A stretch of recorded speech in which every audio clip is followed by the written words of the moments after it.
Hey everyone, welcome back to the channel. In today's video, I'm going to show you how to fix Bluetooth not working on iPhone iOS 16. So I'll give you only 3 ways to solve your Bluetooth issues on your iPhone with the latest iOS 16 or later. Solution 1. Enable Bluetooth sharing on iPhone. Open your iPhone settings, scroll down, tap on this screen time, scroll down, tap on this content and privacy restrictions. Scroll down again, you will see this option Bluetooth sharing. Tap on it and tap on this allow changes. Now solution 2 is restart your device. Press and hold on the power button and volume down button. Now side to turn off. Wait a few seconds, turn it back on. Now solution number 3 is reset Bluetooth settings.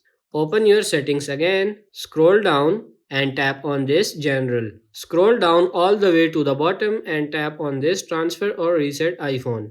Now choose this reset network settings and enter your passcode. Tap on this reset network setting and you have to enter your passcode and you are good to go.